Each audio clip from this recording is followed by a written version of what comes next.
بسم اللہ الرحمن الرحیم۔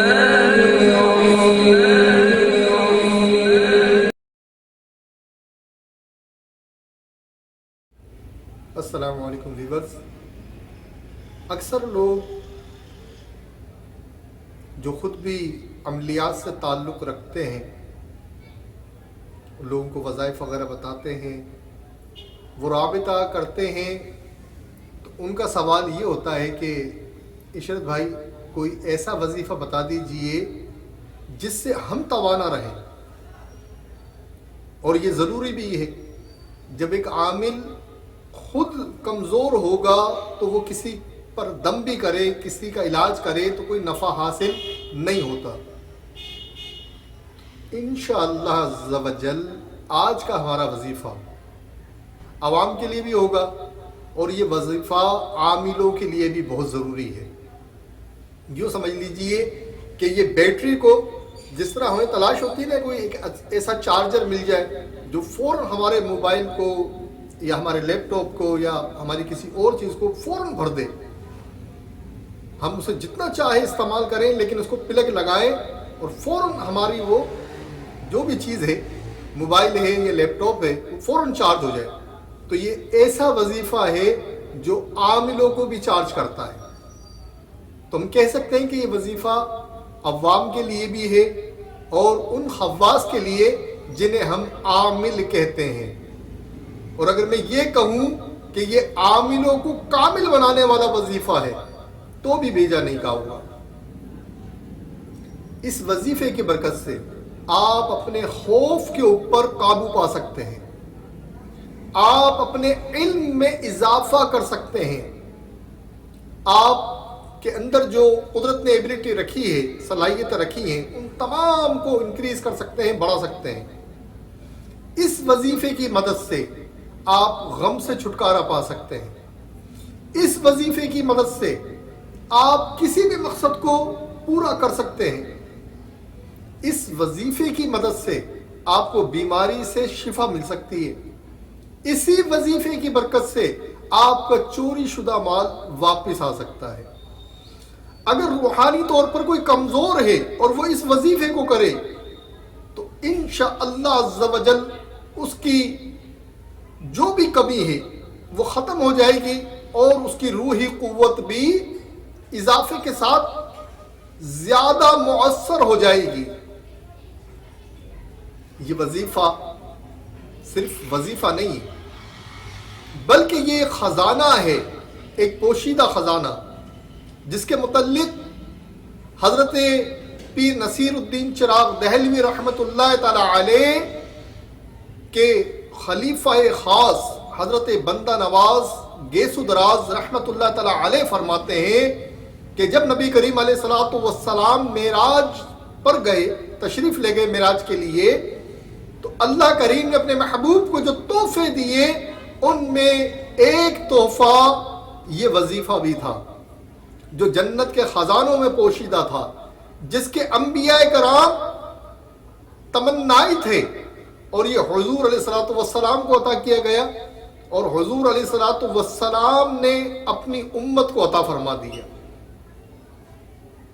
اس وظیفے کے متعلق صحیح مسلم شریف کی حدیث ہے، سیدنا ابو موسیٰ عبداللہ بن قیس رضی اللہ تعالی عنہ روایت کرتے ہیں، جس کا مفہوم کچھ یوں ہے کہ ایک مرتبہ سفر کے دوران نبی کریم علیہ الصلوۃ والسلام نے ارشاد فرمایا، اے ابو موسیٰ عبداللہ، کیا میں تمہیں جنت کے خزانے کے متعلق نہ بتاؤں؟ میں نے عرض کیا رسول اللہ صلی اللہ علیہ وسلم ضرور ارشاد فرمائیے۔ حضور علیہ الصلوۃ والسلام نے ارشاد فرمایا، لا حول ولا قوت الا باللہ پڑھا کر، یہ جنت کے خزانوں میں سے ہے۔ یہ حدیث پاک کا مفہوم میں نے بیان کیا ہے، مسلم شریف کی حدیث ہے۔ کتنا آپ سوچئے کہ اعلیٰ اور عرفہ ہے یہ وظیفہ جسے محبوب خدا بیان فرما رہے ہیں، جس کی تاکید حضور سید دو عالم علیہ الصلوۃ والسلام کریں۔ ذرا سوچیے تو صحیح اس وظیفے کی کیا شان ہوگی۔ حضرت شاہ عبد العزیز محدث دہلوی، جن کی فتاوی عزیزیہ بہت مشہور ہے، تفسیر عزیزی بہت مشہور ہے، اور کس گھرانے سے ہیں؟ شاہ عبد الرحیم محدث دہلوی، شاہ ولی اللہ محدث دہلوی، شاہ عبد العزیز محدث دہلوی، کتنا عظیم الشان گھرانہ ہے۔ اس گھرانے کے چشم و چراغ حضرت سیدنا شاہ عبد العزیز فرماتے ہیں کہ میں نے ایک روحانی ملاقات سیدنا علی کرم اللہ وجہ الکریم سے کی، تو عرض کیا سیدی مجھے کوئی وظیفہ تجویز فرما دیں۔ اب دیکھیے کون وظیفہ مانگ رہا ہے اور کس سے مانگ رہا ہے؟ سیدنا شاہ عبد العزیز محدث دہلوی، یہ وہ ہستی ہیں جن پر تمام مسلمانوں کے فرقہ، جتنے بھی فرقے ہیں ان کا اجماع ہے، سب ان کی بات مانتے ہیں، اس گھرانے کو مانتے ہیں، جتنے بھی لوگ ہیں سب اس گھرانے کی عزت کرتے ہیں۔ وہ ایک روحانی، ایک باطنی ملاقات میں مولا کائنات سیدنا علی کرم اللہ وجہ الکریم کی بارگاہ میں عرض کر رہے ہیں، اس باطنی ملاقات میں کہ حضور میرے لیے کوئی وظیفہ تجویز فرما دیں، حضور مجھے کوئی وظیفہ بتا دیں، میں کیا وظیفہ پڑھا کروں؟ سیدنا علی کرم اللہ وجہ الکریم نے اس روحانی ملاقات میں ارشاد فرمایا مسکراتے ہوئے کہ ہمیں جو وظیفہ پسند ہے وہ یہ ہے، لا حول ولا قوت الا باللہ۔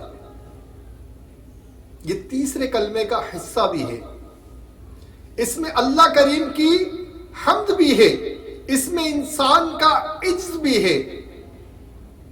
سیدنا حازم بن حرملہ رضی اللہ تعالی عنہ روایت کرتے ہیں، یہ سنن ترمذی شریف کی حدیث ہے کہ ایک مرتبہ میں نبی کریم علیہ الصلوۃ والسلام کے قریب گیا تو نبی کریم علیہ الصلوۃ والسلام نے مجھے ارشاد فرمایا کہ لا حول ولا قوت الا باللہ پڑھا کرو کہ یہ جنت کے خزانوں میں سے۔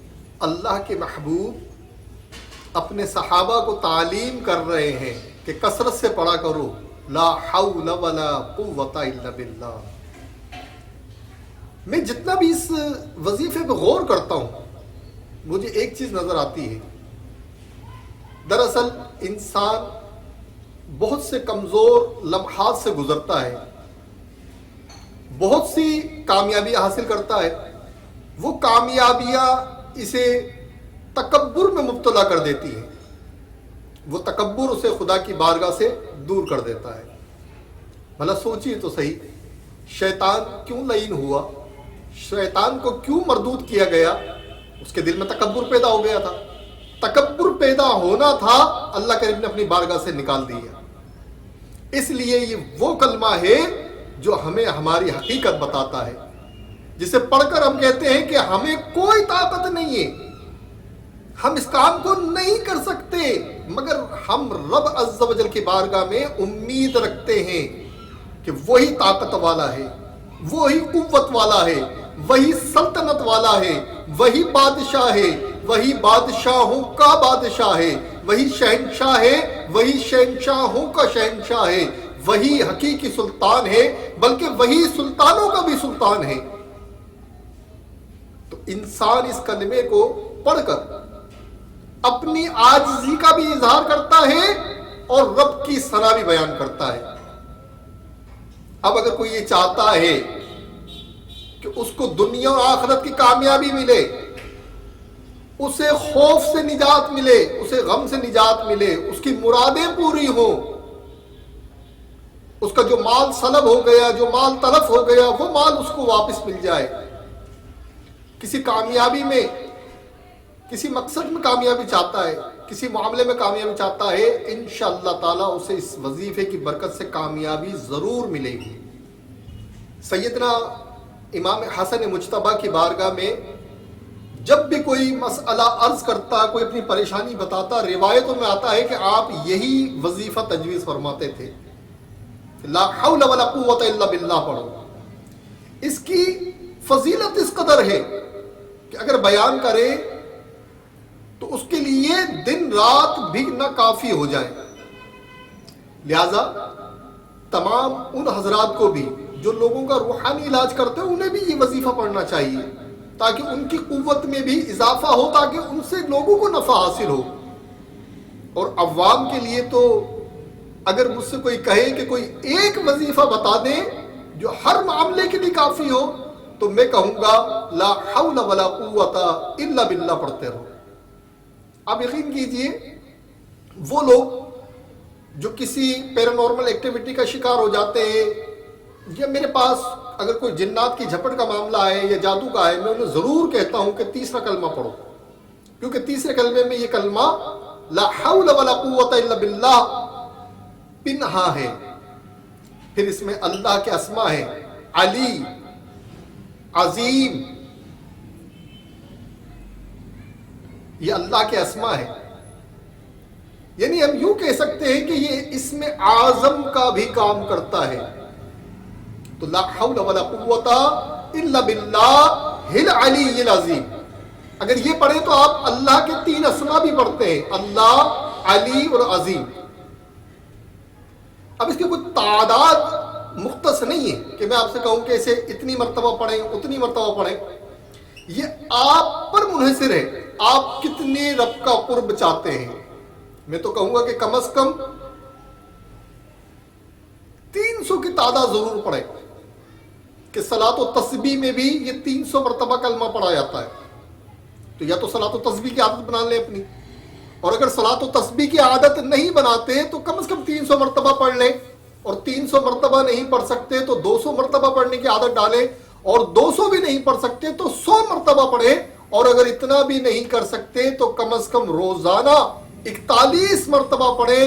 اللہ تعالیٰ اس کے سبب سے، اس کے پڑھنے کی برکت سے آپ کے سینے کو کھول دے گا، آپ کے فہم کو کھول دے گا، آپ کے ادراک کو کھول دے گا، اور کیا خبر یہ پڑھتے پڑھتے اللہ کا قرب و وصال نصیب ہو جائے، اس کی محبت نصیب ہو جائے۔ کسی کا نام لیتے ہیں دنیا میں بھی تو کہتے ہیں جس کا اتنا نام لے جائے اپنی محبت پیدا ہوتی ہے، تو وہ تو ہمارا رب ہے، اس کا ذکر کرتے کرتے ہماری زبان بھی پاک ہوگی، ہمارا سینہ بھی صاف ہوگا، اس کے زنگ بھی دور ہوں گے، حجابات بھی دور ہوں گے۔ تو ممکن ہے کہ اخلاص کے ساتھ پڑھے تو اللہ کی محبت حاصل ہو جائے، اور اگر اس کی محبت حاصل ہو جائے تو سمجھیے تمام کائنات آپ کے قدموں میں آ گئی۔ اللہ تعالیٰ اس کی برکتوں سے سب کو مالا مال فرمائے۔ جو بے اولاد ہیں وہ بھی پڑھیں، جو بے روزگار ہیں وہ بھی پڑھیں، جو تنزلی کا شکار ہو گئے ہیں وہ بھی ترقی کے لیے پڑھیں، اور تعداد کوئی نہیں، آپ خود تعداد اس کی مقرر کیجئے گا کہ مجھے روز پڑھنا ہے۔ یقین کیجئے، آپ پڑھنا شروع کیجئے اور پھر آپ کہیں گے یہ ایک وظیفہ ہی کافی ہے۔ لیکن اول آخر درود پاک ضرور پڑھیے گا۔ جب آپ درود پاک پڑھتے ہیں تو حضور سید دو عالم علیہ السلام کی بارگاہ میں آپ کا نام پیش ہوتا ہے۔ کتنے خوش نصیب ہیں ہم لوگ کہ جب ہم حضور پر درود بھیجیں تو ہمارا نام دربار مصطفیٰ صلی اللہ علیہ وسلم میں پیش ہو۔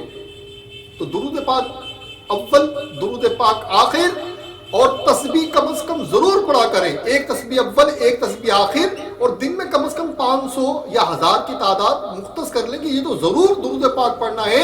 اگر بڑا طویل درود پاک نہیں پڑھ سکتے، درود ابراہیم نہیں پڑھ سکتے، تو اللہم صلی علی محمد وعلی آل محمد وبارک وسلم اتنا تو پڑھ ہی سکتے ہیں۔ تو اس کے پڑھنے میں تو ہمیں 5-7 منٹ ہی لگتے، تو اگر اتنا بھی پڑھ لیں تو حضور علیہ السلام کی نگاہ کرم ہو جائے گی، اور سب کچھ جتنے بگڑے کام ہیں انشاءاللہ تعالی سب بن جائیں گے۔ السلام علیکم ورحمۃ اللہ وبرکاتہ۔ ویورز، اگر آپ نے اب تک ہمارا ٹیوب چینل کو سبسکرائب نہیں کیا تو مہربانی فرما کر اسے سبسکرائب کر لیں، اور نیو ویڈیوز کی معلومات کے لیے بیل آئیکن کو بھی کلک کر دیجئے۔ اگر آپ میرے بلاگ پر جاننا چاہتے ہیں، میری تحریریں پڑھنا چاہتے ہیں، تو بلاگ کا لنک ڈسکرپشن میں موجود ہے، ishrateqbalwarsi.blogspot.com، اسے دیکھ کر وہاں سے آپ میری تحریر کو بھی دیکھ سکتے ہیں۔